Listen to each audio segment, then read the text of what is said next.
Bom dia a todos. Vamos dar início ao procedimento do Tribunal do Júri.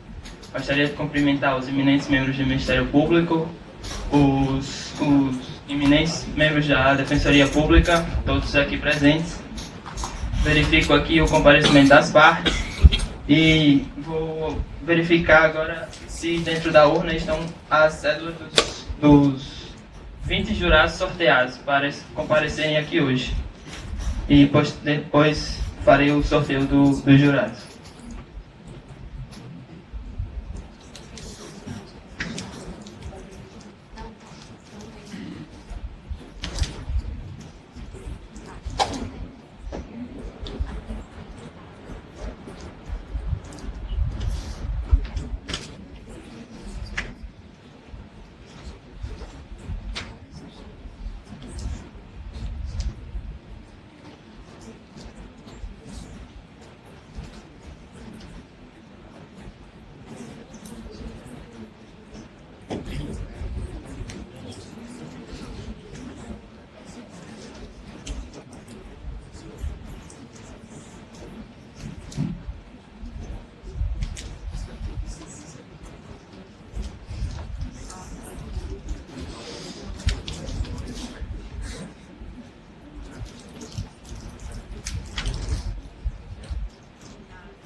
Peço a atenção dos senhores jurados para a chamada dos jurados, que será realizada pela senhora escrivã Paula Renata. À medida que forem chamados, os senhores jurados, por favor, respondam presente. A escrivã anote os ausentes e coloque na urna as cédulas dos presentes.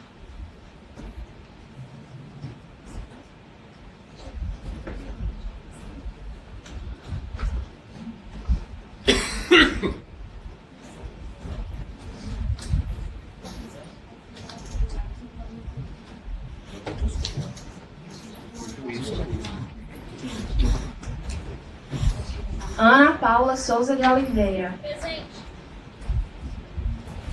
Olívia Medeiros. Cádia Oliveira. Presente. Luiz de Ferrer Rocha Bezerra. Presente. Juan Lucas de Oliveira Melo. Presente.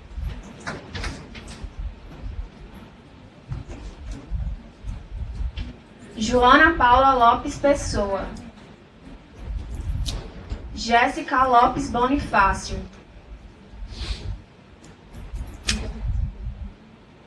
Kívia Celine. Presente. Milena da Silva.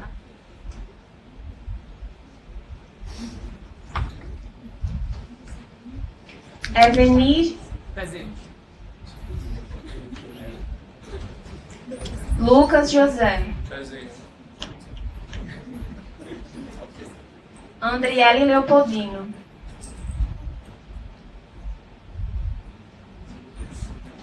Gene. Presente. Marcos Vinícius. Douglas Dante. Alisson Murilo. João Marcelo de Alencar. Beatriz Lima. Presente. Natália Leite. Presente. Robson Felipe.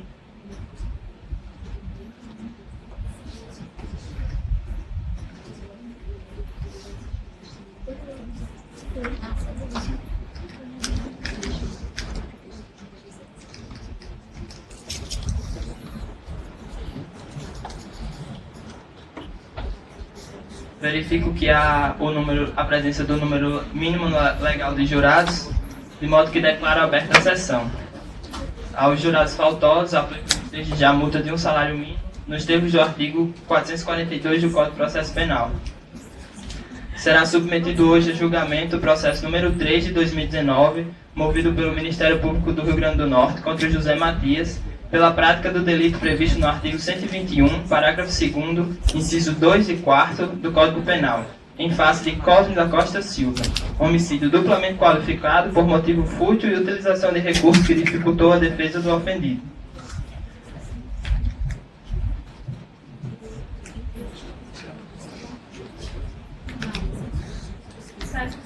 Sessão do Tribunal do Júri, 22 de novembro de 2019.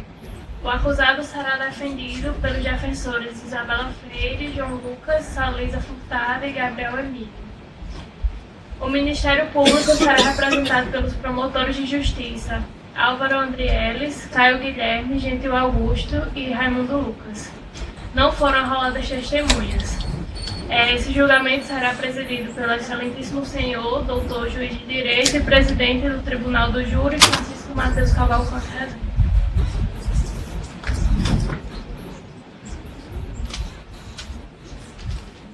Bem, antes de sortear os 7 jurados, faço a advertência aos senhores que, nos termos do artigo 448 do Código Penal, são impedidos de servir no mesmo conselho marido e mulher, ascendente e descendente, sogro e genro ou nora, irmãos e cunhados durante o cunhadio, tio e sobrinho, padrasto, madrasta ou enteado. O mesmo impedimento ocorrerá em relação às pessoas que mantenham união estável reconhecida como entidade familiar. Aplicar-se-á aos jurados o disposto sobre os impedimentos, a suspeição e as incompatibilidades dos juízes togados. Não poderá servir o jurado que tiver funcionado em julgamento anterior do mesmo processo, que não é o caso, pois é o primeiro processo. No caso do concurso de pessoas, ou vai integrar o conselho de sentença que julgou outro acusado, também não é o caso por ser um réu único. E tiver manifestado prévia disposição para condenar ou absolver o acusado.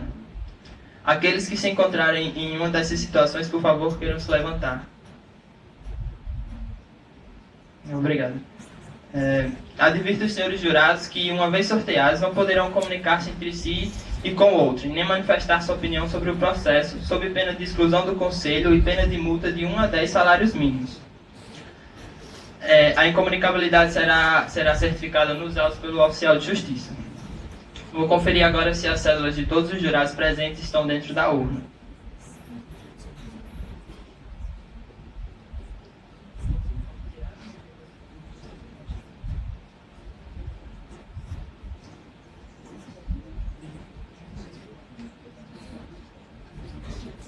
Cádia Oliveira,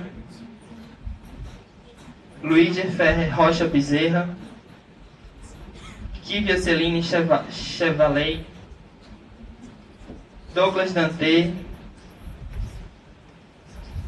Milena da Silva Claudino, Ana Paula Souza de Oliveira, Alisson Murilo, Natália Leite, Olívia Medeiros, Lucas José, João Marcelo de Alencar Gomes, Geine Crícia, Joana Paula, Eveni Josepe e Beatriz Lima. Algum dos jurados presentes não foi mencionado? Juan Lucas. O senhor estava presente no momento da chamada? Estava como falta. Então vai ser inserido no sorteio.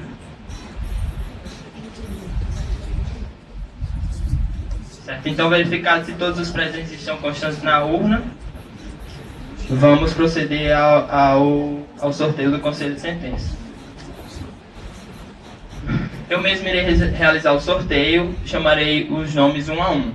Primeiro, perguntarei à defesa se está aceito e depois ao Ministério Público. Cada uma das partes poderá apresentar até 3 objeções de forma imotivada. Se nenhuma das partes apresentar objeção, direi está aceito e a pessoa integrará o Conselho de Sentença.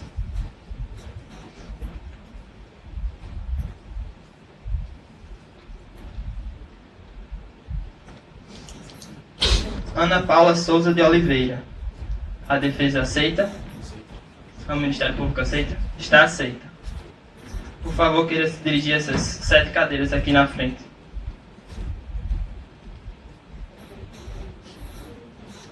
Jane Crícia. A defesa aceita? Jane Crícia, por favor, levante a mão. A defesa aceita? O Ministério Público aceita? Está aceita. Alisson Murilo. A defesa aceita? O Ministério Público aceita? Está aceito.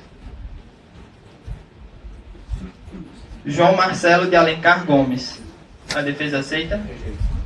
Rejeitado.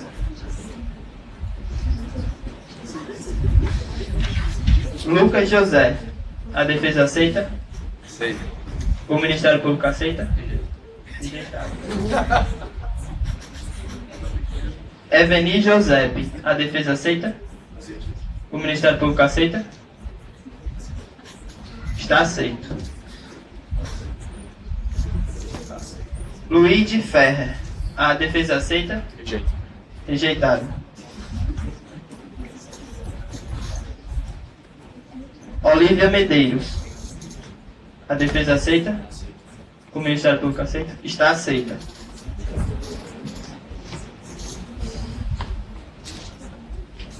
Milena da Silva. A defesa aceita?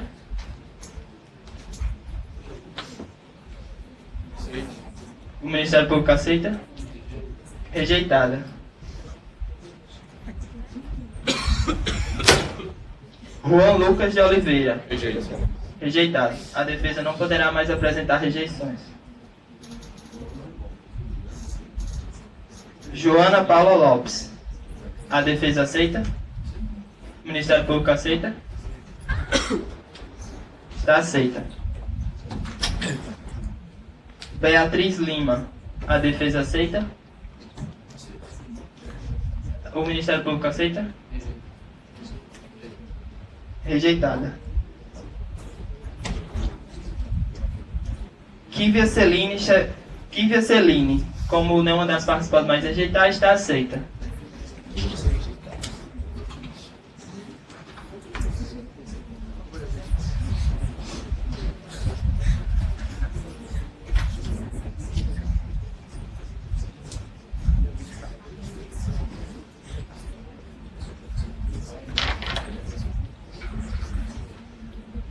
Convido todos agora a ficarem de pé para o compromisso.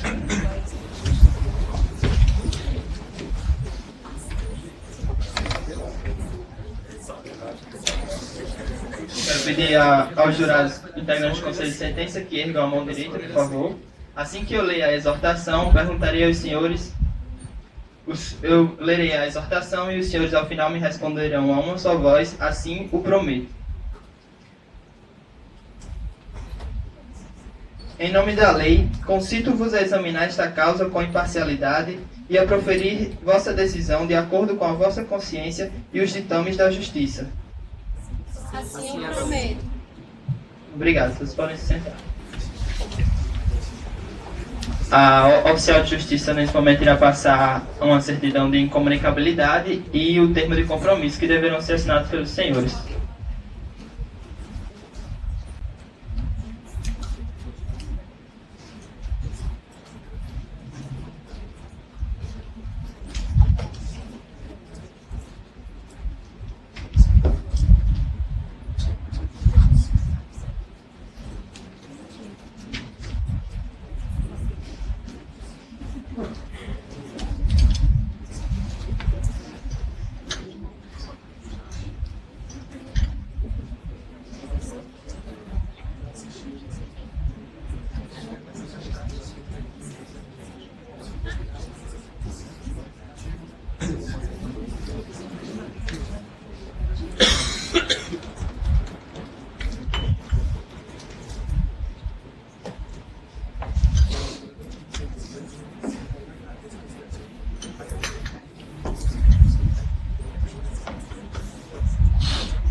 Os jurados que não foram sorteados para integrar este conselho de sentença estão dispensados por hoje, mas estão convidados a permanecerem aqui para assistir à audiência. Nesse momento, a oficiala vai entregar uma cópia da decisão de pronúncia para os jurados do conselho de sentença, e eu vou conceder 5 minutos para que vocês possam ler.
Encerrado o tempo para a leitura, vamos dar continuidade.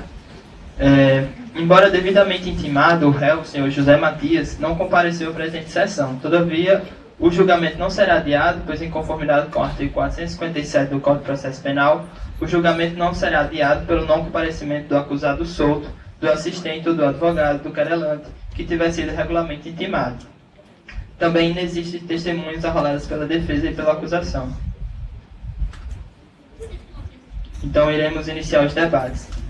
Cada uma das partes, primeiro o Ministério Público e depois a defesa, terão 15 minutos para fazerem a sua sustentação. Durante a sustentação, as partes poderão requerer uma parte. Para o aparte será concedido o tempo de 1 minuto, e esse tempo será acrescido no tempo dos 15 minutos. Antes, eu devo advertir os senhores que durante os debates as partes não poderão, sob pena de nulidade, fazer referências à decisão de pronúncia como argumento de autoridade que beneficia ou prejudica o acusado, ao silêncio do acusado ou à ausência de interrogatório por falta de requerimento em seu prejuízo. Durante o julgamento também não será permitida a leitura de documento ou exibição de objeto que não tiver sido juntado aos autos com antecedência mínima de 3 dias úteis, dando-se ciência a outra parte. Compreende-se na proibição deste artigo a leitura de jornais ou qualquer outro escrito, bem como a exibição de vídeos, gravações, fotografias, laudos, quadros, croquis ou qualquer outro meio assemelhado, cujo conteúdo versar sobre a matéria de fato submetida à apreciação e julgamento dos jurados. A acusação e a defesa. A acusação, a defesa e os jurados poderão a qualquer momento, e por intermédio do juiz-presidente, pedir ao orador que indique a folha dos autos onde se encontra a peça por ele lida ou citada. E a escrivã irá colocar aqui na tela. Então, com a palavra, os eminentes promotores de justiça, Vossas Excelências terão 15 minutos para a sustentação.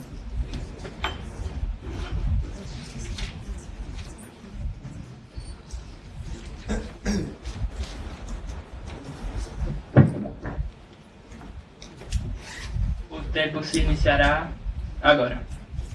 Nobre Conselho de Sentença, excelentíssimo senhor presidente deste Tribunal do Júri, colegas do parquê,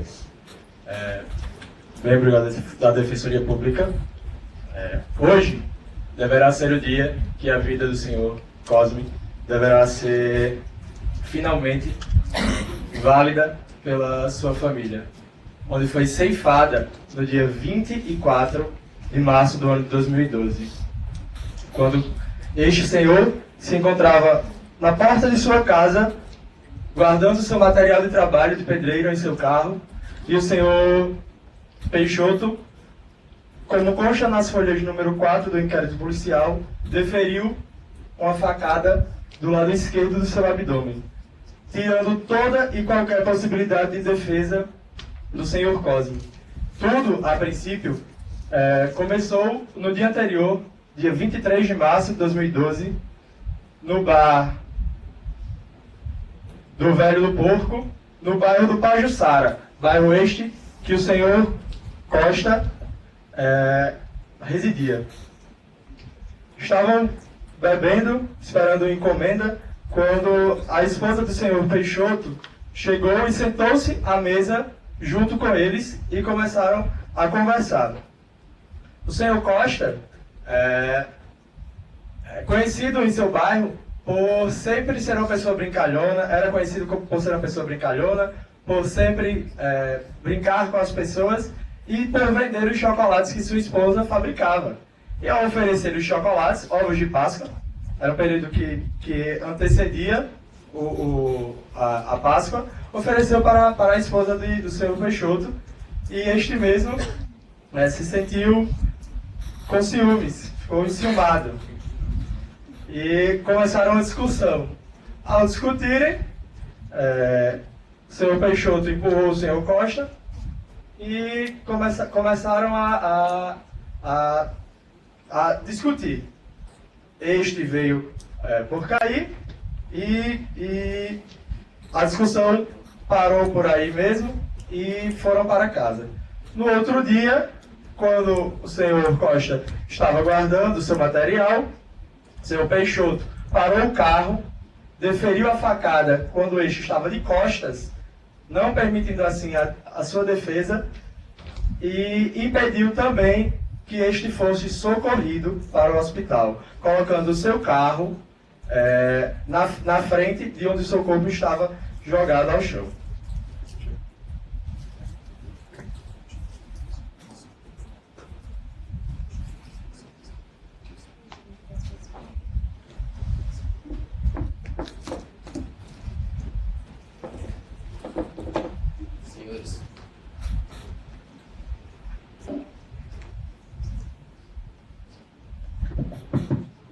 Senhores, faço coro aos cumprimentos que meu colega do parquet já aqui proferiu a todos os presentes, sobretudo ao Conselho de Sentença, que tem papel fundamental aqui na defesa dos valores republicanos de nosso Estado Democrático de Direito. Eu gostaria, primeiramente, de falar que a criação do mito do herói exige, antes de tudo, a edificação de um vilão. A todo momento, nos autos, procuram aqui criar a imagem do senhor Cosme, vítima de ação injusta, dessa agressão tão injusta, como um senhor desequilibrado, que gostava de fazer brincadeiras, muitas gozações, quando pelo contrário todos os amigos e família o queriam muito bem, que era um senhor sim, apesar de uma cirurgia, como citado nos laudos, se for possível colocar aí, por favor, que já o tornava fragilizado, era um homem trabalhador, aguerrido, que não apenas trabalhava como sua profissão bem diz nos laudos, como vigilante, mas ajudava tanto sua esposa na venda de ovos de Páscoa, quanto seus amigos no serviço de pedreiro. Era um homem sim trabalhador e não gozador, como querem aqui o senhor José Matias e sua esposa oportunamente querem defender. Isso tem um fundo, tem um objetivo. É de alguma maneira provar a motivação por trás, que é fútil em sua essência. Senhores, primeiramente ao fato como citado pelo meu colega do parquet, na discussão do bar, fala-se que o senhor Cosme, vítima, empurrou, agrediu injustamente e estava alterado porque o senhor José Matias foi questioná-lo do porquê está tratando de maneira tão desrespeitosa sua esposa e que o empurrou, quando na verdade, senhores, o senhor José Matias partiu para cima dele e o senhor Cosme, vendo um senhor visivelmente embriagado, porque estavam eles bebendo já há um bom tempo ali, esperando a encomenda. Vossa Excelência, me permite uma parte, aonde consta que quem...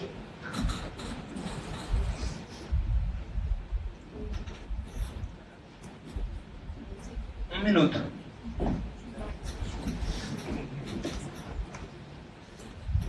Aonde consta que foi o senhor José Matias que empurrou Cosme. Porque em todos os depoimentos do inquérito consta que, na verdade, Cosme empurrou José Matias, que acabou atingindo a sua esposa. Consta, é isso que eu estou falando. Ele foi tirar satisfação. Encerrado a parte? Sim. Consta como eu disse. Foi o senhor José Matias tirar satisfação, se os senhores puderem colocar no inquérito policial, no relatório. Foi tirar satisfação por justamente estar achando que sua esposa estava sendo desrespeitada. Sim. E o senhor Cosme, ao ver aquilo, diante de tal cena do senhor indo para cima dele, para tirar tal satisfação, que já consta assim em relatório que ele foi tirar satisfação, de fato o afastou. Não foi uma agressão tão injusta como conta. Nós precisamos, primeiramente, considerar que o senhor José Matias encontrava-se embriagado. Ele já estava há um tempo bebendo ali, com todos presentes à mesa. Então, um senhor de 65 anos, ébrio, que recebe qualquer tipo de movimento de repulsa, para cair, senhores, não é nada difícil. E o senhor José Matias mesmo se considera, como dito em AIJ, na audiência de instrução e julgamento, bem mais frágil em relação ao senhor Cosme. Então, não isso apenas. Em AIJ, o senhor José Matias fala que se não fosse pelo proprietário do bar, o senhor Ademir, ele provavelmente teria sido esmurrado ali, porque ele era justamente muito mais frágil. No entanto, no inquérito, o senhor Ademir fala que estava no banheiro e que não viu discussão alguma entre o senhor José Matias. Por favor, se vocês puderem colocar no inquérito, folha 58, 59, no final da folha 58.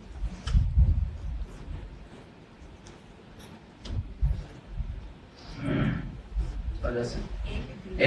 Ele declara que justamente não viu agressão alguma. Portanto, de onde que o senhor José Matias tirou a situação de que foi apaziguar?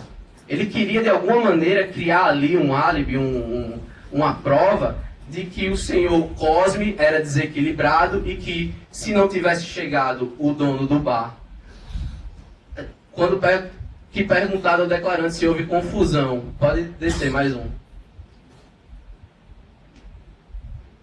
Que houve confusão. Passe mais um. Se houve confusão, meu tempo é curto. Pode subir. Em seu bar, que perguntado ao declarante se houve confusão em seu bar, pode descer para o início. Tendo a esposa de Matias caído e se machucado, respondeu que não houve nenhuma discussão no seu estabelecimento comercial entre Matias e Cosme. Não houve nenhuma discussão se o senhor caiu depois de empurrão, se machucou, e o próprio senhor Ademir foi quem foi apaziguar a situação, e ele mesmo diz, em inquérito, que não houve nenhuma confusão. Uma parte. Na página 56 do mesmo inquérito, tem dizendo, pediu que ele continuou a insistir a vender tais chocolates à esposa do interrogado, tendo a mesma se levantado e... Senhor... calma. Excelência, isso está sendo contraditório, porque em um momento você fala que quem você está falando, testemunha, não estava presente e não tinha conhecimento da conversa que está discussão. batendo, mas logo depois se afirma que ele chegou e não houve nenhuma discussão. Ele não teria como afirmar porque não estava no momento. Você está sendo contraditório. Mas o senhor Aldemir estava realmente presente, conforme os outros depoimentos do inquérito, e ele diz aqui, apaziguou a situação, mandando as pessoas pararem, disse que todas saíssem de seu bar. Ou seja, ele estava consciente que estava tendo uma discussão e pediu que todos se retirassem do bar. Se puderem subir. 56.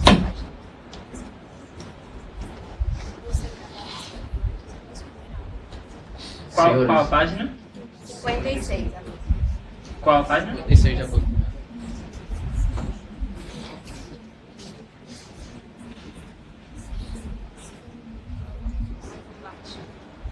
Senhor Aldemir apaziguou.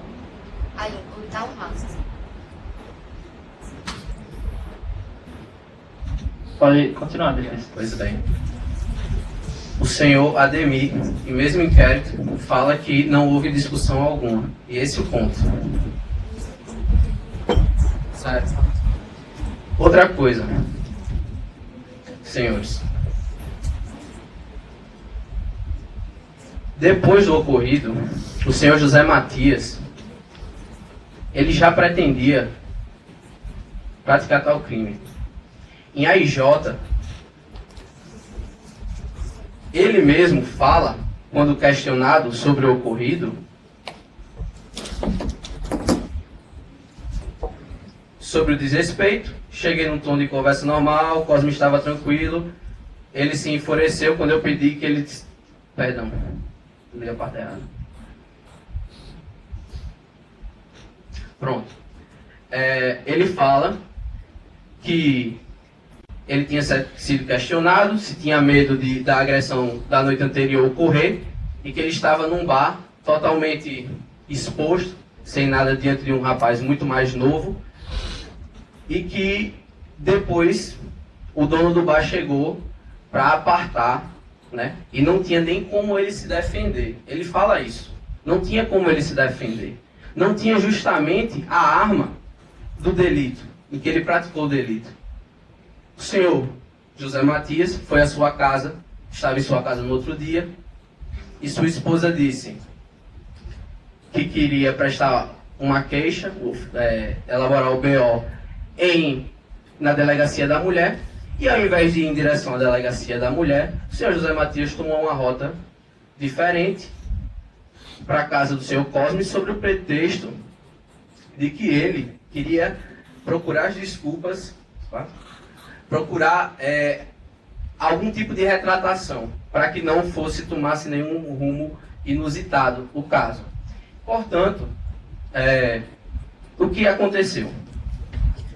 O senhor José Matias chegou no local em que ocorreu o crime para conversar. Estava Cosme e todos o seu enteado, amigos, estavam ajeitando material de construção para irem para o trabalho. E o senhor José Matias se aproximou, dizendo ele que estava com uma faca, porque estava descascando uma laranja para sua esposa no carro, que a todo momento ele parava no sinal e descascava um pouquinho. Parava no sinal e descascava um pouquinho. Não deixou a laranja, nem que sua esposa disse que levou a laranja e a faca para conversar com o senhor Cosme, né? Quando é extremamente contraditório você chegar com a faca para conversar, para buscar uma retratação. Chegou com uma faca, e que o senhor Cosme, já construída a imagem do homem agressivo, partiu para cima dele e o empurrou. E foi nesse momento que ele, oportunamente, foi se defender, esticou os braços, e aí a faca atingiu, perfurou o senhor Cosme de maneira tal que foi até capaz de depois atingir órgãos vitais e gerar uma hemorragia interna nele.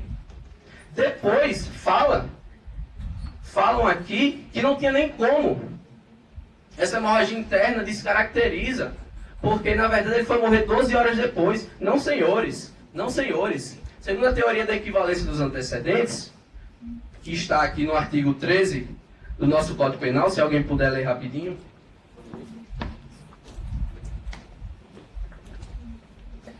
O resultado de que depende a existência do crime somente é imputável a quem lhe deu causa. Considera-se causa a ação ou omissão, sem a qual o resultado não teria ocorrido. Sem a qual o resultado não teria ocorrido. Sem a facada extremamente oportuna, que atingiu órgãos vitais do senhor Cosme, não teria o crime ocorrido. E mais, senhores, não apenas isso. Falam que ele não queria, justamente, falam em pretedolo, que ele não queria atingir o senhor Cosme, mas sinceramente, numa raiva em que o senhor José Matias sai de casa com uma faca de 2 polegadas, que nada mais do que uma peixeira, descascando uma laranja. Não era descamando um peixe, ele estava descascando uma laranja. Chega para conversar com o senhor Cosme. E como muita gente fala, ele ouviu, todo mundo foi olhar a comoção porque ouviu o barulho de alguém gritando. O senhor, em vários depoimentos aqui, fala que justamente ele estava gritando, falando tem que respeitar a mulher de homem mesmo, cabra safado, estava impedindo o socorro do senhor Erivaldo que estava ali presente, balançando a faca, e na verdade, senhores, isso para mim é mais do que claro, porque vão falar aqui que ele não desferiu mais facadas, que foi só apenas uma, mas ele não desferiu por falta de oportunidade. Porque, como ele mesmo disse em audiência de instrução e julgamento, ele teve medo da comoção popular, de ser linchado, e saiu do local, fugiu. Justamente, ele estava com medo. Balançou a faca contra Erivaldo. Excelência, Ministério Público, você então concorda que a facada não foi por trás, como você tinha dito, porque você acabou de falar que foi pela frente. O Ministério Público fez isso. Foi na lateral, nas costas, lateral. Perfeito. Não concordo. Ele agiu com toda a força. Não é um engano que vai atingir o órgão vital ali naquela região, na transição flanco-fossa ilíaca esquerda. Não é simplesmente a força do rapaz indo para a frente e ele estendendo o braço. Ele com toda a força... O seu tempo encerrou. Obrigado. Não sei instituído nada não, porque eles tomaram meu tempo. O cronômetro foi parado durante os apartes e durante a procura da página no monitor. E será feito dessa maneira também durante a sustentação da defesa. É dada então a palavra à defesa e terão 15 minutos para se manifestar. O cronômetro será pautado durante os apartes.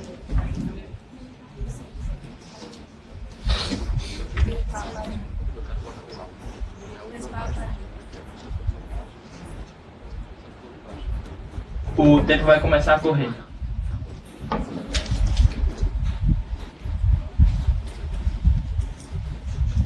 Preparado?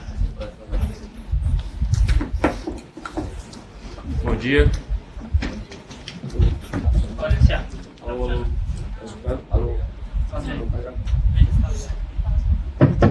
Pronto, iniciado o tempo, foi zerado.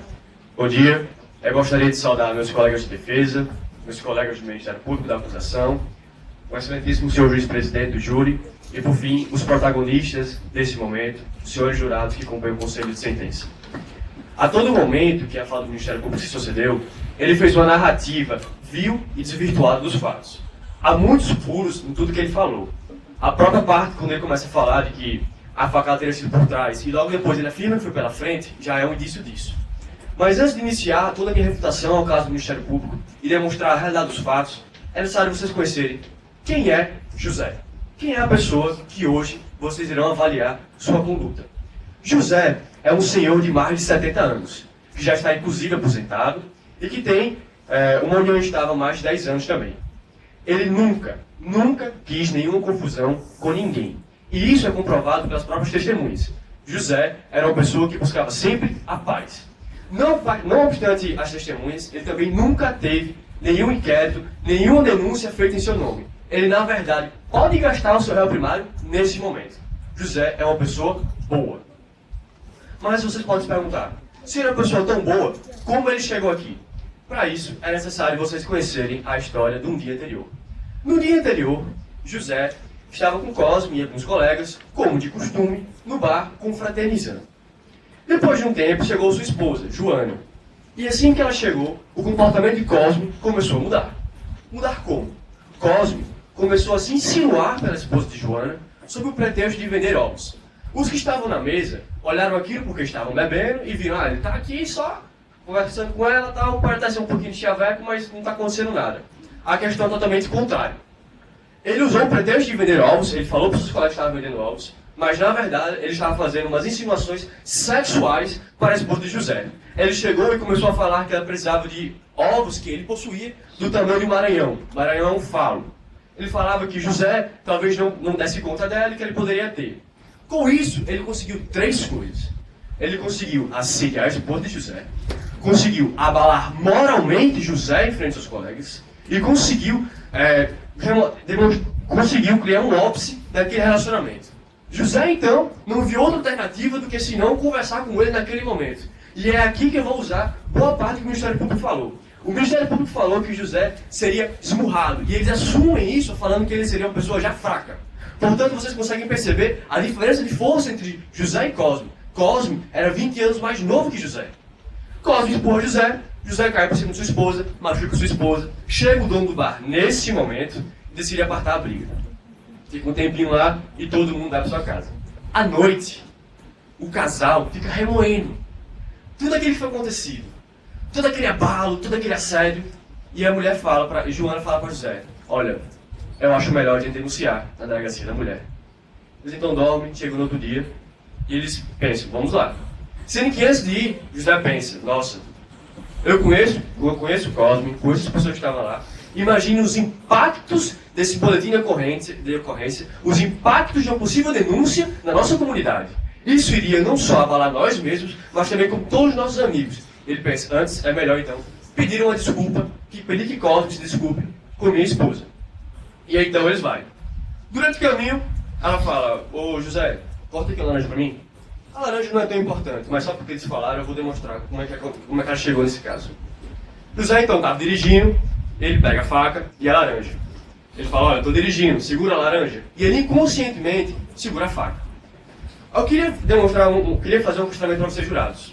Quem nunca de vocês pegou uma caneta emprestada, foi assinar na repartição pública e se esqueceu de devolver, acabou saindo sem querer com ela na mão? Isso é muito comum. Todos nós fazemos isso o dia todo. Eu mesmo faço. E no caso de José, há um agravante muito maior. Por quê? Porque José estava nervoso, José estava estressado. Ele ia encontrar o homem que tinha acabado de abalar moralmente ele, tinha assediado sua esposa e o tinha machucado. Um homem 20 anos mais novo e um homem muito mais forte que ele. Então ele ficou estressado e nervoso. Quais são as exteriorizações de estresse e nervosismo? Enrijecimento dos dentes, as pessoas fazem isso, e encerramento dos punhos. Então ele acabou segurando no volante do carro e a faca com mais força. Assim que ele saiu, ele não se deu conta que estava com a faca. E é aqui nesse momento que eu vou demonstrar o que realmente aconteceu. O Ministério Público falou que foi pelas costas, no início, mas na sua narrativa ele falou que foi pela frente. Eu vou demonstrar o que realmente aconteceu. Salisa, vem aqui, por favor.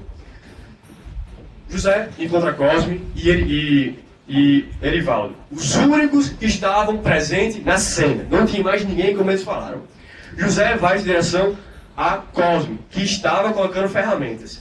Na hora que ele chega perto e fala com Cosme, Cosme se vira. Cosme estava com as ferramentas. Nesse momento, José, mais velho que ele, mais fraco, lembra de tudo aquilo que aconteceu, lembra das agressões e da possibilidade de ser esmurrado, que o próprio Ministério Público falou aqui, e fica com medo.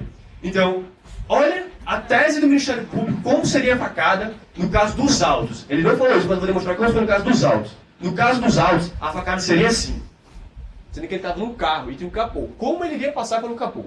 Outro ponto. João, tem outras formas de fazer essa facada. Pode ser assim. É a parte, senhor. Não? Aonde nos autos que fala um movimento que o autor... Eu entendi. Da própria IJ, o Ministério Público tenta reforçar a ideia de que foi por trás. Então a facada seria assim ou assim. Eu estou demonstrando os dois momentos que poderiam ser a facada que foi trabalhada na IJ. Mas no depoimento de quem? O senhor falou da IJ no depoimento de quem? Respeitando a parte, quando o senhor encerrar a parte, pode dizer que encerrou e o tempo da defesa será retomado, certo? Pronto, eu encerro. Obrigado, Ministério Público. Caso isso não passe, eu vou trazer uma outra alternativa da facada pelas costas. A facada seria assim. Sendo que observe o movimento. Seria um rasgo, não seria uma cutilada como está no próprio laudo pericial. Então, o que realmente aconteceu? Pode vir. Cosme virou com as ferramentas, José, morrendo de medo daquele homem, fez um ato de reflexo. Ele fez isso. E saiu correndo. Obrigado. Isso é comprovado pelo próprio laudo. O Ministério Público fala da intensidade da facada e tudo mais. Na própria denúncia, eles afirmam que era uma peixeira. Hoje, eles já reconhecem que era uma faca de cortar laranja. Uma faca de cortar laranja tem cerca de 9 centímetros. Sabe qual foi a perfuração que José fez em Cosme? 4,5. 4,5 é a metade do meu dedo. Você consegue imaginar a metade do meu dedo? Vim aqui. Agora um questionamento para vocês, jurados. Qual órgão vital fica aqui? Não tem órgão vital, não. Como é que haveria uma letalidade? Vim aqui. Não teria como. A facada foi muito pequena. E isso vai de encontro a toda a questão de agressividade que eles querem montar. Se José tivesse um ímpeto de realmente causar a morte de alguém, ele teria feito uma facada assim, ó. Tá.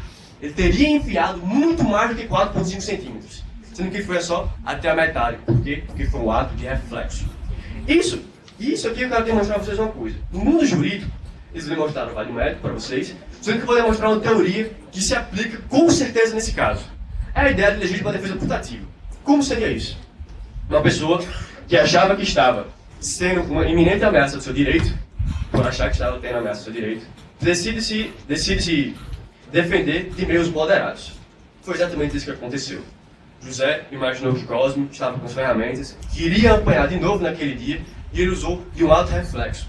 Tão moderado, que a facada foi muito pequena. 4,5 centímetros. Só com isso, eu consigo já demonstrar que ele não praticou um homicídio, não tem nenhuma qualificadora, e sim uma legítima defesa putativa. Isso existe no nosso ordenamento, e é o caso dos autos. Mas caso isso não passe, eu quero demonstrar uma coisa.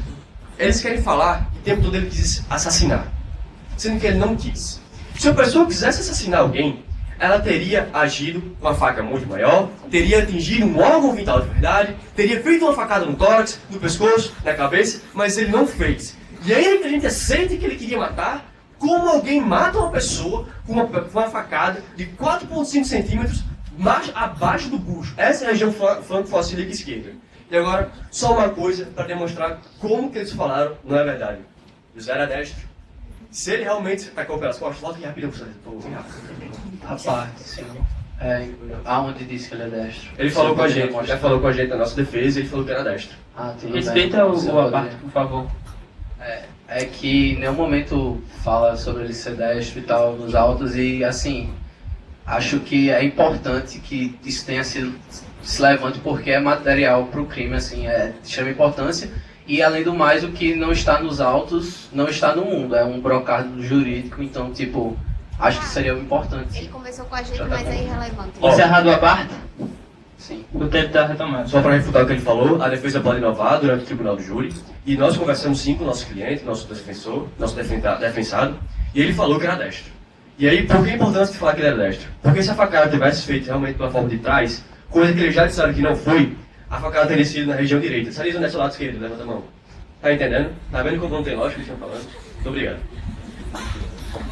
Agora eu vou demonstrar a morte. Demonstrei quem foi José, demonstrei que ele agiu por um ato reflexo e por pensar que estava sendo ameaçado. Quem é Cosme e como, de certa maneira, ele ajudou pela sua própria morte. Cosme era um homem de 20, 40 anos, na época do fato. Ele já tinha feito uma cirurgia que cortou metade do seu abdômen e ele levou 26 pontos. Ele perdeu o rim e ele tinha um descuidado com sua saúde. Como? Uma pessoa que perde o rim, da forma como foi feita a sua cirurgia, ele não poderia ficar bebendo como de costume, como fazer com José. Ele não poderia ter uma dupla jornada de trabalho, porque ele era vigilante e, acima de tudo, pedreiro. Vocês conhecem algum pedreiro que é fraco, algum pedreiro que não levanta peso? Pois é, não sei como é que Cosme fazia isso. Ele tinha uma ação debilitada pelos seus próprios meios. Agora eles querem falar que a facada impediu o movimento de defesa, que ele ameaçou todo mundo, sendo que isso não é bem verdade. A própria testemunha ocular, que ele se baseia o tempo todo na denúncia, ela afirma que foi tudo muito rápido. Se foi tudo muito rápido, vamos imaginar a nossa cena. José chega, meu Deus, ele vai me atacar. Facada, corre. Foi isso que aconteceu e foi exatamente isso que ele falou no testemunho. Se ele saiu, como é que em 10, 12 horas, aquele homem ficou parado, ninguém ajudou aquele homem e aquele homem não chamou a UPA? A questão aqui, além dos problemas de saúde que ele mesmo tinha, que não se cuidava, há também uma negligência médica. Quem é que morre com uma facada embaixo do bucho, uma facada de 4,5 centímetros, metade do meu dedo? Ninguém morre disso. Foi com certeza um problema médico que não conseguiram atender de maneira adequada. E quero ressaltar uma coisa. Todos os fatos que aconteceram aqui foram pela manhã. A hora do óbito foi de 22 horas. Ele passou 12 horas no hospital e ninguém fez um ponto nele para impedir aquela sangria. Senhores, pelo amor de Deus, José não tem tanta culpa assim. Ele agiu em legítima defesa. Agora eu quero mostrar um laudo para vocês. Pode abaixar, por favor. Lá embaixo não tem os quesitos do médico, é o ponto 5. Abaixa, por favor. Pode abaixar. Tá bom. Vocês conseguem ver ali no ponto 5º? Eles fizeram alguns quesitos para o perito. O quesito foi: a morte de Cosme resultou da lesão corporal, perturbação funcional ou doença incapaz de ter sido ocasionada em acidente de trabalho? Aí eles falam: prejudicado. Prejudicado. Não conseguiu aquela lesão, pode tirar. Aquela lesão que Cosme fez, que José fez, não foi o único fator decisivo para a morte de Cosme. Senhores, o que foi que eu demonstrei até agora? Eu demonstrei que boa parte do que o Ministério Público falou foi desvirtuado e não condiz com a verdade. Muitas das coisas que ele falou, falta lógica e plausibilidade. Em certo momento do discurso, ele concorda com a defesa, ao afirmar que não houve cortes por trás. E isso é a desqualificação que ele próprio imputa. Eu demonstrei que José era uma pessoa boa, que José nunca quis matar ninguém. Demonstrei que José agiu em legítima defesa, ele tinha medo de Cosme. E ele usou de maneira moderada. Exatamente como precitua o artigo 25 e o artigo 20 do Código Penal. Uma parte, então. Pode falar. Pois não? Na mesma página, na questão 2ª ali. Certo. Qual o instrumento ou meio causador da morte? A gente não disse. Respeitando o à parte, por favor. Pérfuro cortante, arma branca. Certo. Sim, mas a gente... Certo. Ele foi furado. É isso que aconteceu. Ele levou uma facada de 4,5 centímetros. É isso que está dizendo isso daí. É isso. Eu demonstrei tudo isso. Demonstrei que o Ministério Público fez uma narrativa desvirtuada e viu que ele grotesficou a figura de José. José agiu em legítima defesa putativa e ele de forma alguma queria matar. Senhores. No primeiro quesito tem mostrando que foi anemia por causa da hemorragia. Não atingiu nenhum órgão vital como eles querem. Isso só reforça a narrativa da defesa. A parte fala bem de causa médica da morte, não... Mas o meio causador foi justamente a arma que o senhor portava e a causa foi justamente o golpe. Então isso não exclui. Tudo bem. A gente Respeitando o à parte, por favor. Encerro a Mais parte. uma vez. Obrigado. Já estou reforçando isso há muito tempo. José deu a facada para se defender. Mas a facada mata alguém. O bucho, bem aqui embaixo do bucho, que não tem nenhum órgão vital, 4,5 centímetros. Não. Há outras com causas, como ele mesmo afirmou. A principal delas é a própria negligência médica. Que é a pessoa que fica 12 horas com um buraco não, um corte pequenininho, 4,5 centímetros, e ninguém faz um ponto para diminuir a sangria. Ninguém fez. A culpa é muito por negligência médica também. Demonstrei tudo isso. Senhores jurados, agora a gente vai entrar num ponto importante, que é a quesitação, que é onde vocês vão decidir a vida das pessoas que estão aqui hoje. Vou lhe perguntar se houve materialidade. Materialidade é: alguém morreu? Vou dizer assim: ninguém morreu, o cara não morreu. Houve autoria? A autoria pode ser até questionável, mas por uma questão de boa-fé, vocês podem responder: tá bom, houve autoria. Aí depois vou lhe perguntar: houve legítima defesa? Aí sim. Aí vocês vão dizer: houve uma legítima defesa putativa. Eu demonstrei o porquê. Eu demonstrei que José tinha medo, que José apanhou. O próprio Ministério Público falou e assumiu na sua narrativa de que ele poderia ser esmurrado por ser mais fraco. Ele tinha medo de Cosme. Na hora que ele viu aquele homem, mais 20 anos mais novo, forte, que tinha apanhado no outro dia, que tinha abalado sua moral, que tinha assediado sua esposa, ele ficou com medo. Lembre-se que ele estava segurando ferramentas. Ele achou que ia apanhar. Então ele agiu de modo moderado. Ele agiu um ato reflexo. Ele fez isso. A faca não entrou toda, entrou só pela metade, 4,5 centímetros. Não era nenhuma parte vital do corpo. Não tem nenhum órgão aqui que faz você morrer. Nada.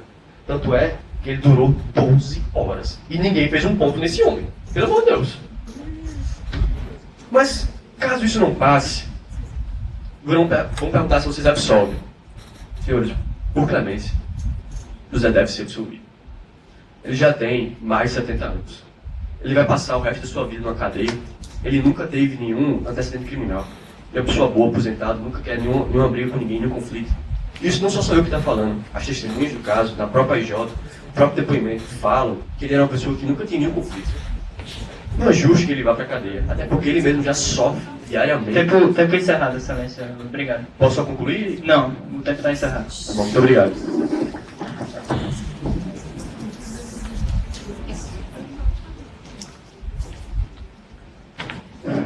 Agora, quer os eminentes procuradores fazerem uso da faculdade da réplica? Sim. Os senhores terão 5 minutos.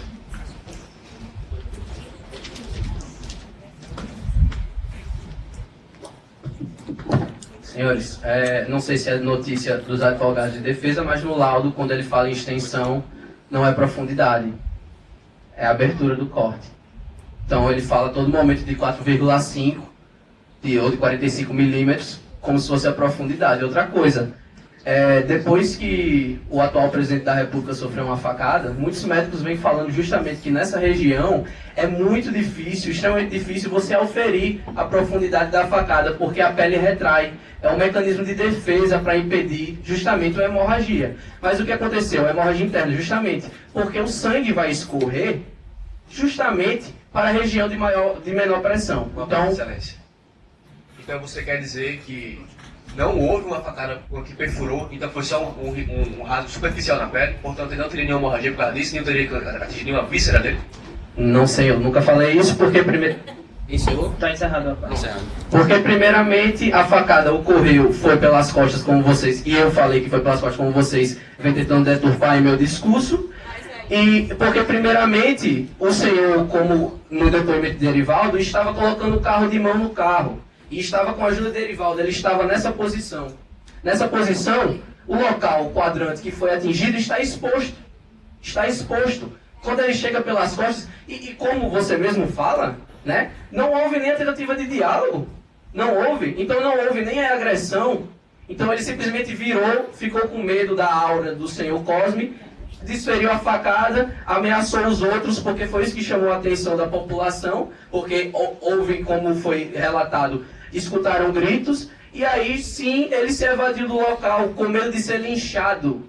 Ele poderia sim ter matado, e ele fala em RJ, que ele saiu do local com medo, porque as pessoas iriam agir com violência. Então é justamente isso, ele estava com medo da violência. Ele praticou o crime porque queria, ele, quando viu que até onde ele podia ameaçar ali, Erivaldo, que iria prestar socorro, ele ameaçou, ele gritou, e isso, as palavras dele estão tanto no depoimento de Maria da Conceição como de Colione, e aí depois ele foi embora, com medo, porque ali, se ele tivesse a oportunidade, ele iria desferir mais facadas. Outra coisa, senhores, aqui nessa região da barriga, por mais que falem que não há órgãos vitais, assim, a serem atingidos, que eu discordo, mas há uma veia justamente nessa região que irriga diretamente a artéria aorta e a mesentéria superior. Então, é perfeitamente, é um dos locais mais perigosos de você esfaquear uma pessoa, é na região do abdômen. Justamente porque a quantidade de órgãos vitais, como o baço, né, o fígado, o intestino, que é um procedimento cirúrgico extremamente complicado, podem ser atingidos, e por mais que não atinja, há sim o risco de atingir veias ou qualquer outra conexão, enfim, que for, que irrigam aqui outras artérias e tal, enfim, a essa conexão. Então, acho muito complicado. Eles primeiro querem falar de profundidade, quando o laudo ele não mede a profundidade, ele mede a abertura do corte, então não faz sentido.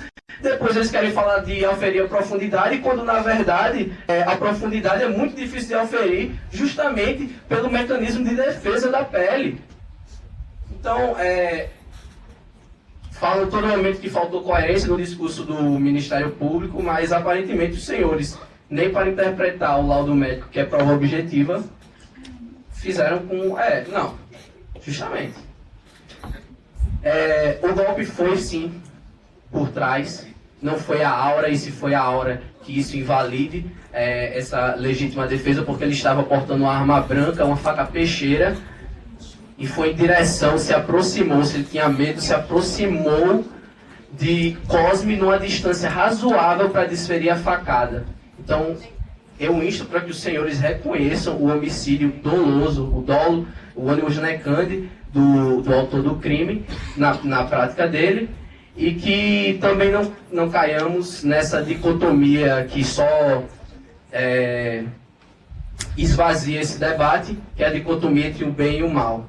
Ambos têm sim sua fama. O senhor Cosme, eu tentei tirar toda essa demonização que aplicaram em relação a ele, mas sim, ele tinha seus defeitos, obviamente, assim como qualquer outro cidadão. Eu espero que os senhores do Conselho de Sentença levem em consideração justamente essas contradições que foram levantadas aqui e que reconheçam, sim, que José Matias é, no mínimo, esquisito essa conduta de portar uma peixeira em direção, se aproximar o suficiente para desferir uma facada no quadrante esquerdo, na transição flanco-ilíaca. O tempo está encerrado. Terminei. Muito obrigado. A defesa agora terá... A defesa gostaria de fazer o uso da faculdade da tréplica. Então terá 5 minutos para a tréplica. Só queria ressaltar uma coisa. Na hora que começou o discurso, lá no início, ele não falou de peixeira. Ele falou que era uma faca normal. E agora ele vem, muda... Eu falei a todo momento. Eu falei de faca peixeira a todo momento.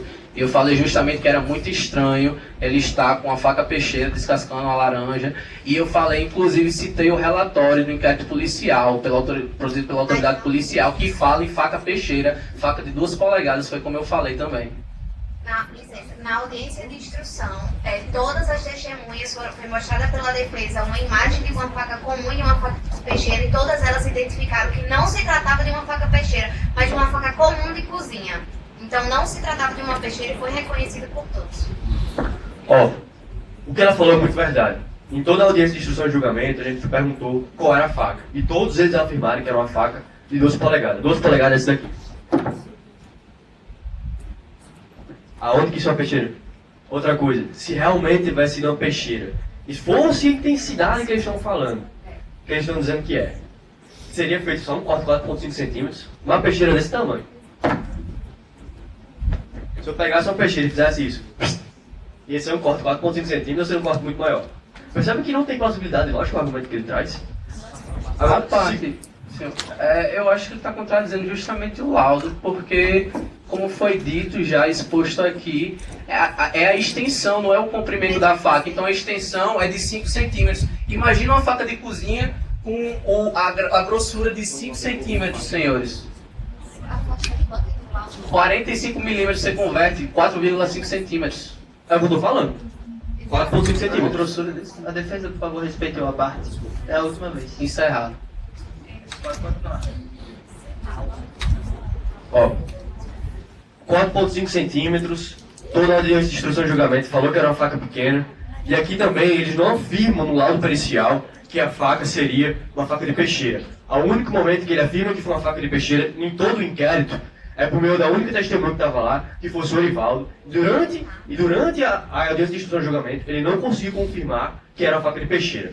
Não tem como passar isso é ilógico. Até pelos próprios fundamentos que eu trago, que é de 4,5 centímetros. Se fosse um peixeiro da forma como você fala, e se interpretasse o lado de 4,5 centímetros da forma como você fala, seria um rasgo muito maior. Aí tá falando arma branca. A arma branca é faca de toda maneira. Tanto uma peixeira quanto uma faca pequena. 45 milímetros, converte a 4,5 centímetros. É isso daqui, metade do meu dedo. 4,5 centímetros. Tudo bem, agora a minha fala. Como eu estava demonstrando... Defesa, eu pedi para você respeitar os eminentes procuradores e respeitar o decoro da sessão do tribunal, sabe? Tudo bem, excelência. Peço perdão. Evitando exaltações. Tudo bem, excelência. Peço perdão.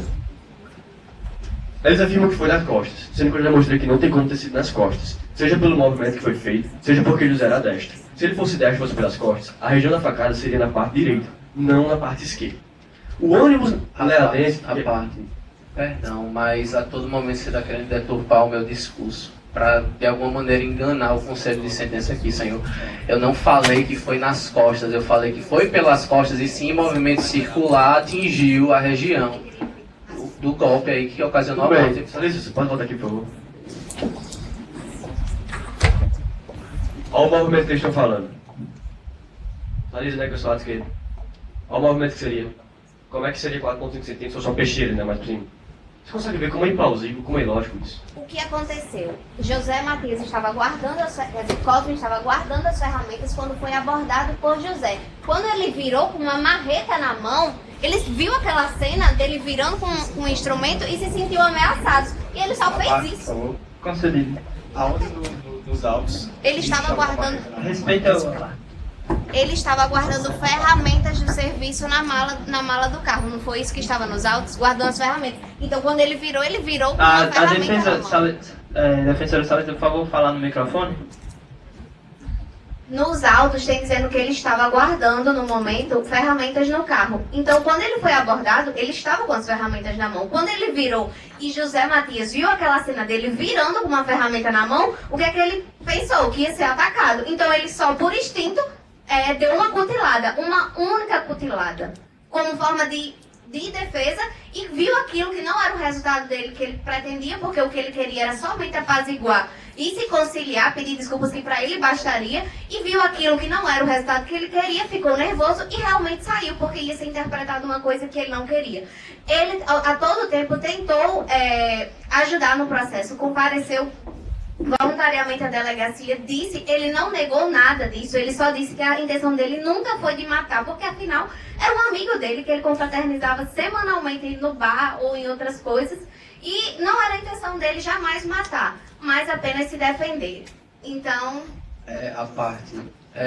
Porque estão falaram de uma marreta, de instrumento, e eu queria saber nos autos aonde está isso, essa marreta, porque, assim, o que eu vi foi que Erivaldo, nos autos, Erivaldo declarou que ele estava guardando um carro de mão no porta-malas do carro.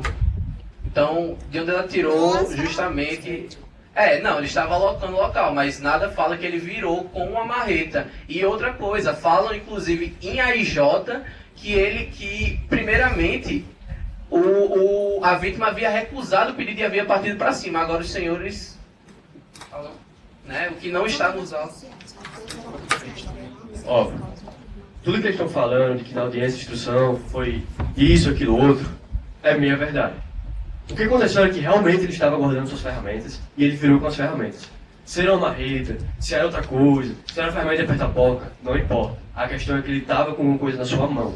E por ter ele pensado na noite anterior, ter refletido aquilo lá, ver apanhado, e pela própria narrativa do Ministério Público de que era muito mais fraco, temer de ser esmurrado, ele agiu por um alto reflexo. E isso é legítima defesa putativa. Agora eu queria reforçar com o senhor uma parte. É importante destacar também que ele queria sim matar o senhor... Ele está só argumentando, isso não é uma parte. Vamos respeitar a parte da acusação número 4. Matias diz o seguinte, que Erivaldo não fosse para cima dele, pois iria morrer também. Então a intenção dele sempre foi matar. Serve a parte. Eu queria demonstrar para vocês que quando você fica nervoso e com raiva, com medo, você fala coisas sem pensar. O ser humano, ele age de 3 maneiras quando está com medo. Ou ele foge, ou ele paralisa, ou ele ataca. José fugiu, como ele falou, ele estava morrendo de medo. Quando você está com medo, com estresse, você fala coisas sem pensar. E como eles mesmos falaram, eles falaram que ia ser esmurrado porque ele teve medo de ser linchado. É por isso que ele fez isso. Imagine você estar aqui, o cara é uma pessoa 20 anos mais nova que você, muito mais forte que você. Excelência, o tempo da tréplica se encerrou. Obrigado. Durante os abates, o cronômetro foi parado, o tempo foi acrescido. Certo? Tudo bem, muito obrigado, excelência. Encerrados então os debates.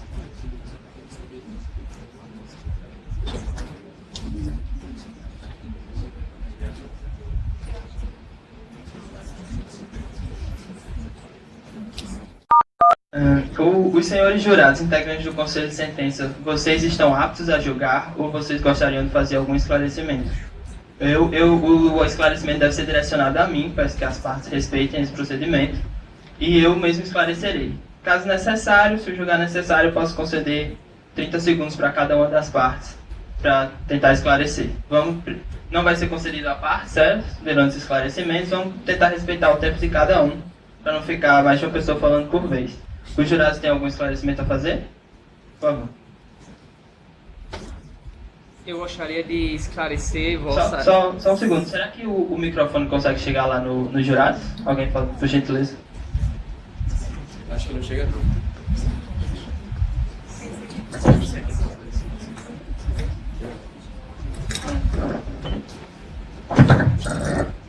Isso aí chega.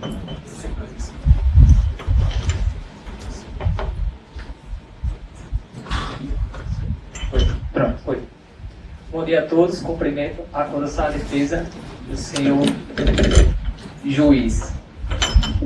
Eu gostaria de pedir um esclarecimento quanto à questão do instrumento que foi utilizado aí para o cometimento da facada, né? Porque não ficou claro com relação ao debate entre as partes, para mim, com relação ao tamanho, enfim, essa questão de polegadas, essa questão, enfim, da conversão em centímetros e a natureza mesmo do instrumento. Se trata de uma faca normal, pequena, de cozinha, ou algo maior, mesmo que é utilizado para um corte maior. Então, eu gostaria de um esclarecimento quanto ao detalhe mesmo da faca em si. Certo. No inquérito policial, consta que a abertura do corte é de 45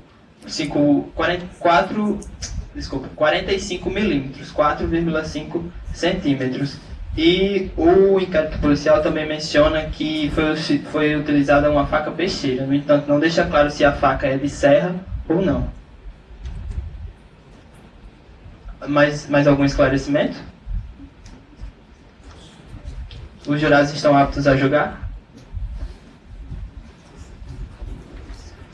Passo então agora à fase dos quesitos, que foram elaborados na forma do artigo 483 do Código de Processo Penal, através dos quais os senhores decidirão o caso. Inicialmente eu vou ler todos os quesitos e será oportunizado ao Ministério Público e depois à defesa. Preste atenção da defesa, por favor. Eu lerei todos os quesitos, será oportunizado ao Ministério Público e depois à defesa apresentar alguma reclamação em relação aos quesitos.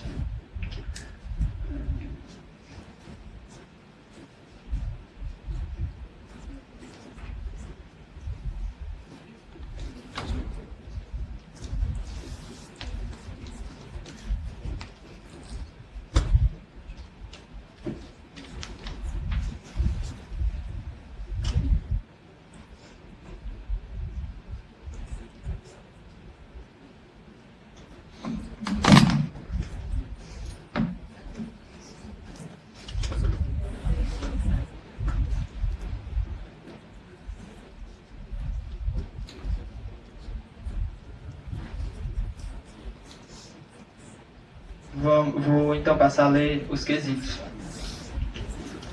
O primeiro quesito é quanto à materialidade do fato. Quesito 1. No dia 24 de março de 2012, por volta das 9 horas, na rua São José Sobrinho, bairro Pajuçara, número 330, Zona Norte, Natal, foi desferida uma cutilada de faca na região flanco fossa ilíaca esquerda do Sr. Cosme da Costa Silva, motivo pelo qual veio a falecer. Os senhores não responderão agora, certo? Só estou lendo e depois os senhores responderão através das cédulas que serão distribuídas. Quesito 2. Quanto à autoria do crime. O senhor José Matias Peixoto, réu, foi o responsável pela cutilada de faca que atingiu o ofendido na região flanco-fossa ilíaca esquerda. Quesito 3. O réu, ao desferir a cutilada de faca no ofendido, agiu em legítima defesa, usando moderadamente dos meios necessários para repelir injusta agressão. Quesito 4. O jurado absolve o acusado. Quesito 5.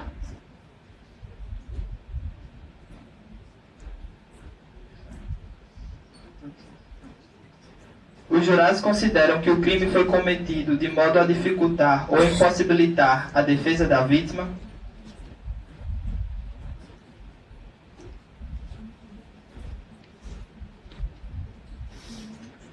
Esses são os quesitos. O Ministério Público... o Conselho de Sentença tem alguma dúvida sobre os quesitos? O Ministério Público tem alguma reclamação a fazer acerca dos quesitos? A defesa tem alguma reclamação? Sim, não. A gente pode colocar como quesito a desclassificação para lesão corporal. No entanto, não foi levantada a lesão corporal durante os debates. Não vai ser incluído o quesito, não ia ferir.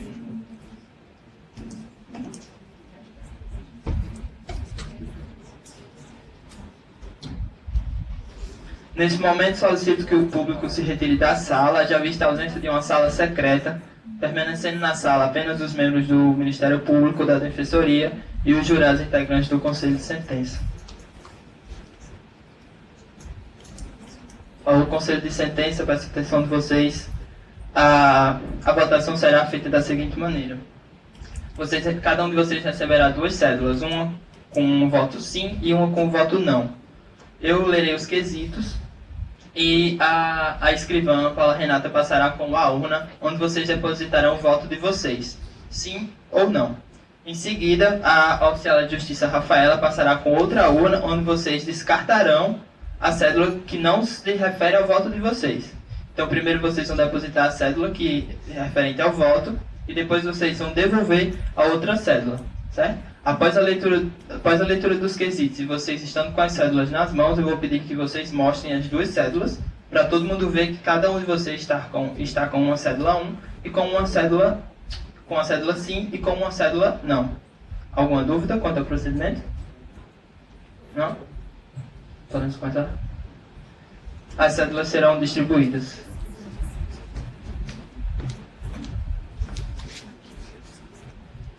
O voto é secreto, vocês, por favor, dobrem a cédula referente ao voto e vão depositar na urna.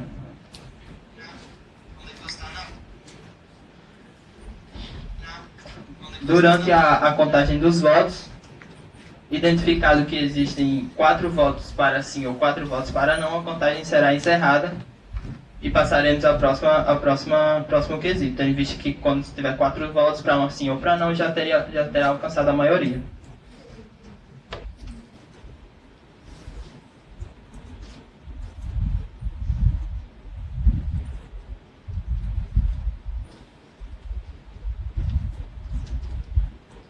Vamos então iniciar a votação. Quesito 1. Quanto à materialidade do fato. No dia 24 de março de 2012, por volta das 9 horas, na rua São José Sobrinho, bairro Pajuçara, número 330, Zona Norte, Natal, foi desferida uma cutilada de faca na região flanco fossa ilíaca esquerda do senhor Cosme da Costa Silva, motivo pelo qual veio a falecer. Depositem, por favor, na urna o voto de vocês.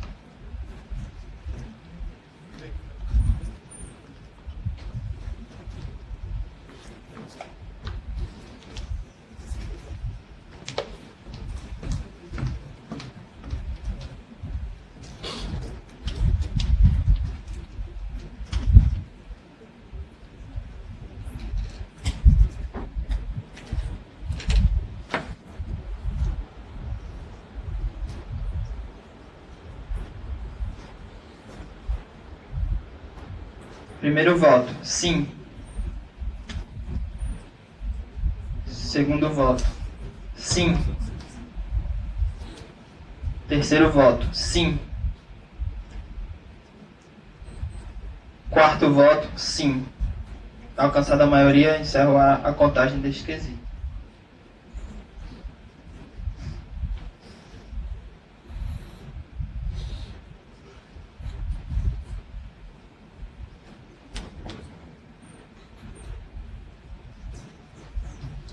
Eu vou realizar a contagem dos votos remanescentes, os que foram descartados pelos senhores.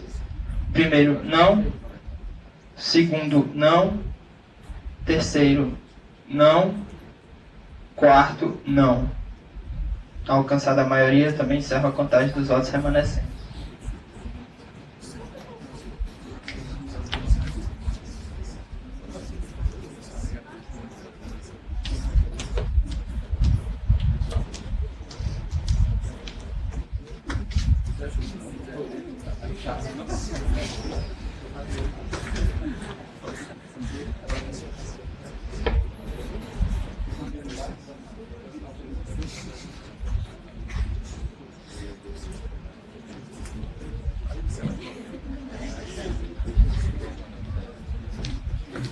Quesito 2.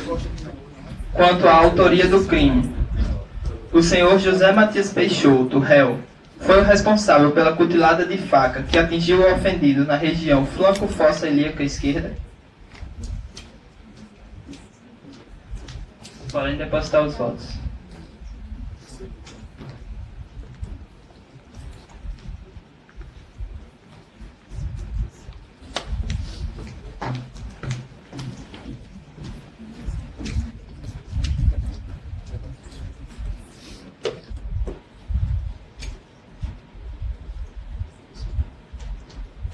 Vou realizar a contagem. Primeiro voto, sim. Segundo voto, sim. Terceiro voto, sim. Quarto voto, sim. Encerro a contagem dos votos válidos.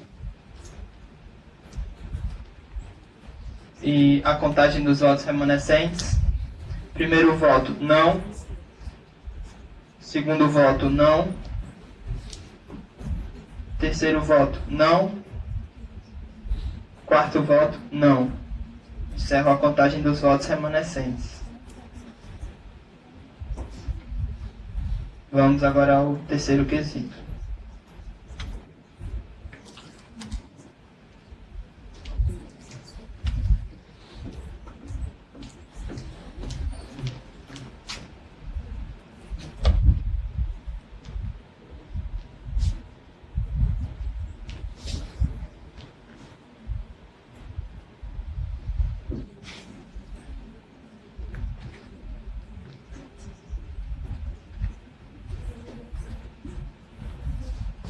Terceiro quesito. O réu, ao desferir cutilada de faca no ofendido, agiu em legítima defesa, usando moderadamente dos meios necessários para repelir injusta agressão. Por favor, depositem os votos.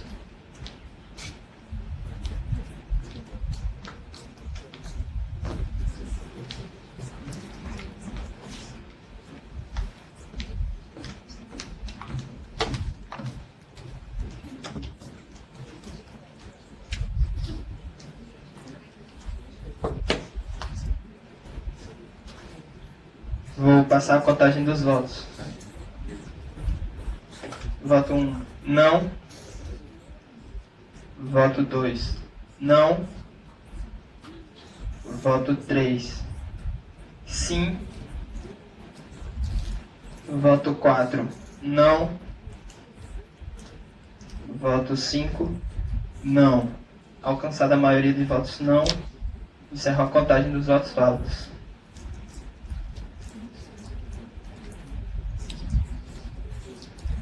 Realizaria a contagem dos votos remanescentes.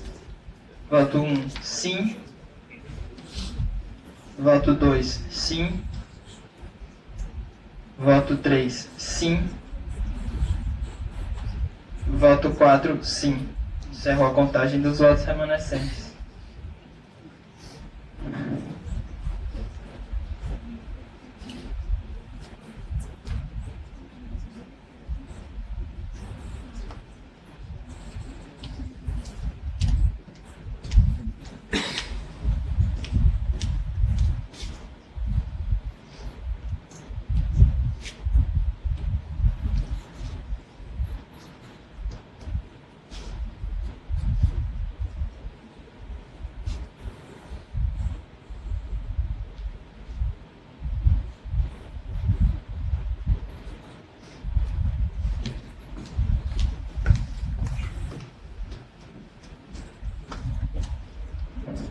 Voto, quesito 4.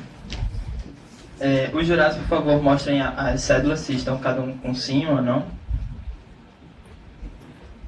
Obrigado. Quesito 4. O jurado absolve o acusado. Podem depositar os votos.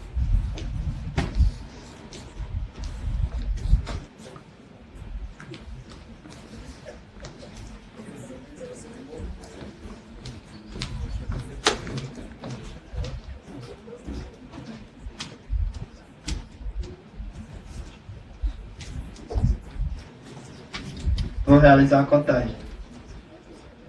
Voto 1, não. Voto 2, não. Voto 3, não. Voto 4, sim.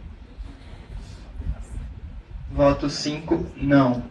Encerro a contagem pela maioria dos votos não.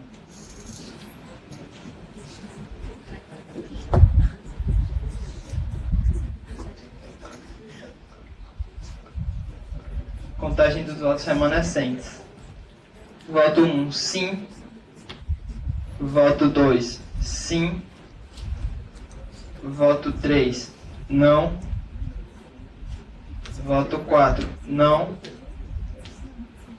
Voto 5, sim.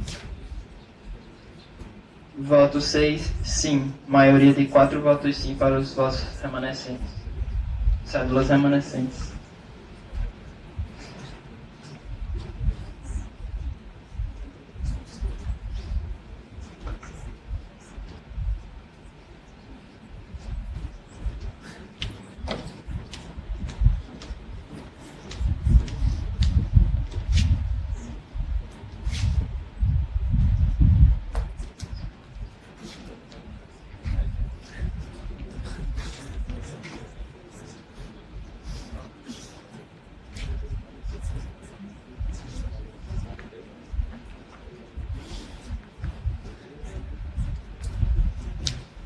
Peço que os senhores jurados mostrem as cédulas para demonstrar que cada um consta um sim ou não.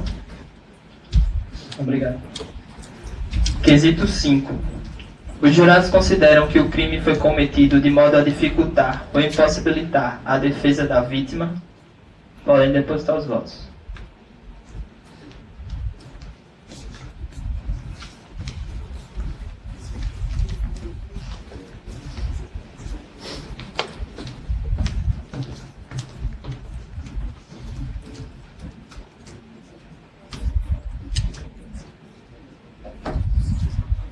Contagem dos votos válidos. Voto 1, sim. Voto 2, não. Voto 3, sim. Voto 4, sim. Voto 5, sim. Encerro a contagem dos votos válidos por maioria.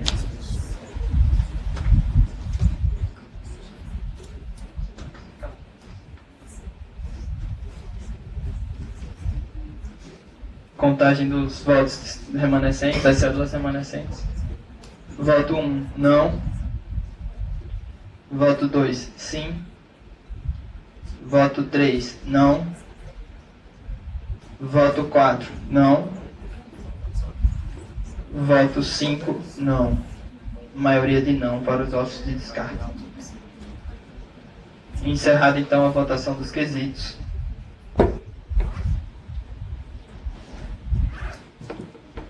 Peço que aguardem um momento e eu proferirei em breve a sentença.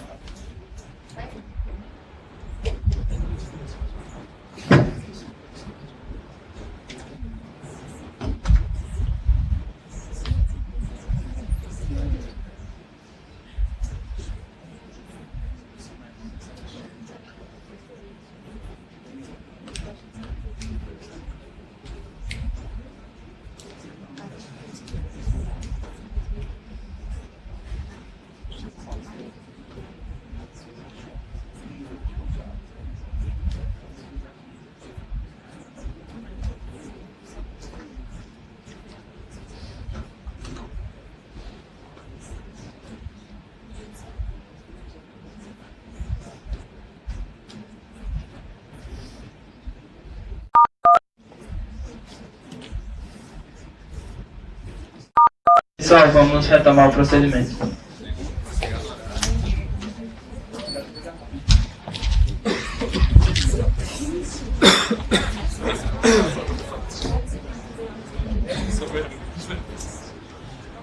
Convido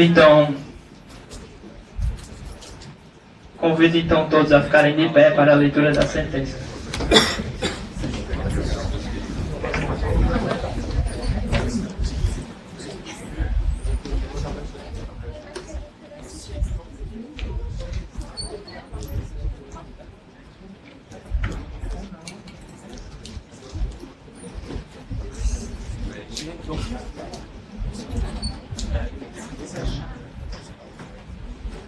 Peço a atenção de todos. Sentença. O preclaro membro do Ministério Público Estadual apresentou exordial acusatório em face de José Matias Peixoto, devidamente qualificado nos autos epigrafados, em razão dos fatos descritos na peça inicial, como incurso nas penas do artigo 121, parágrafo 2º, incisos 2 e 4 do Código Penal. Houve o regular andamento do processo, Sendo o réu pronunciado, o julgamento foi designado e realizado nesta data. É o relatório decido. O nobre conselho de sentença, em reunião e por meio de votação sigilosa, devidamente consignada em ata, reconheceu a materialidade das lesões corporais que culminaram no homicídio. Também não absolveu o réu. O conselho de sentença entendeu que a cutilada de faca foi desferida de maneira que dificultou ou tornou impossível a sua defesa, havendo o elemento surpresa no cometimento do crime, motivo pelo qual deve incidir a qualificadora do artigo 121, parágrafo 2º, inciso 4. Assim, obediente à soberana decisão do Colégio do Conselho de Sentença, condeno José Matias Peixoto ao crime de homicídio qualificado, conforme artigo 121, parágrafo 2º, inciso 4 do Código Penal, por ter sido praticado de forma que dificultou ou tornou impossível a defesa do ofendido. Passo, doravante, a dosar a reprimenda. Passo, portanto, a análise das circunstâncias judiciais, constantes no artigo 59 do Código Penal. Considerando a inexistência de circunstâncias judiciais aplicáveis ao caso, fixo a pena base no mínimo legal, isto é, em 12 anos. Passo, portanto, a segunda fase da dosimetria da pena. Entendo pela não aplicação da agravante genérica para fins de aumento da pena base prevista no artigo 65, inciso 2, a linha A, por não ter sido reconhecido que foi praticado em função de motivo fútil ou torpe. Por outro lado, verifico a existência de atenuante genérica prevista no artigo 66, inciso 1 do Código Penal, haja vista ter, na data da presente sentença, 72 anos de idade. Desse modo, por existir um atenuante e sem agravantes, diminua a pena na proporção de 1/6 do mínimo legal, que neste caso é de 12 anos, o que representa uma diminuição na pena em 2 anos. Quanto ao exame das causas de aumento e diminuição da pena, terceira fase da dosimetria, a ser realizada neste momento, não havendo nenhuma que se aplique ao presente caso, impossível é que seja feita qualquer alteração da pena neste momento. Nesta toada, totalizando a pena aplicada, condeno José Matias Peixoto a pena concreta e definitiva de 10 anos de reclusão, que deverá ser cumprida inicialmente em regime fechado, nos termos do artigo 33, parágrafo 2º, a linha A do Código Penal. Deverá ser cumprida, ademais, em estabelecimento penal adequado, como determina o artigo 15 do provimento número 031/2008 da Corregedoria de Justiça. Frise-se, por derradeiro, a impossibilidade de substituição de pena privativa de liberdade em razão da sua aplicação por período superior a 4 anos. Concedo a possibilidade de o réu recorrer em liberdade, haja vista ter permanecido em liberdade durante este processo, bem como em razão da sua idade. Não há qualquer motivo que enseje a decretação de prisão preventiva. Não havendo a hipótese de aplicabilidade da prisão preventiva, e considerando o artigo 5º, inciso 57 da Constituição Federal, é facultado ao acusado o direito de recorrer em liberdade até o trânsito em julgado da sentença. Ao senhor chefe de secretaria para que registre a presente sentença no livro próprio. Após o trânsito em julgado desta decisão, lance-se o nome do réu no rol dos culpados, remeta-se ao setor Estatística e Criminalística do ITEP, devidamente preenchido o boletim individual do condenado e auxilie-se ao TRE para a suspensão dos direitos políticos do condenado. Dou a presente decisão por publicada em plenário de julgamento do Tribunal do Júri Popular da Comarca de Natal, às 9h30 do dia 22 do mês de novembro do ano de 2019, ficando as partes desde já intimadas para efeitos recursais. Declaro então encerrados os trabalhos relativos à presente sessão de julgamento. Agradeço a presença de todos, especialmente ao Conselho de Sentença. Obrigado.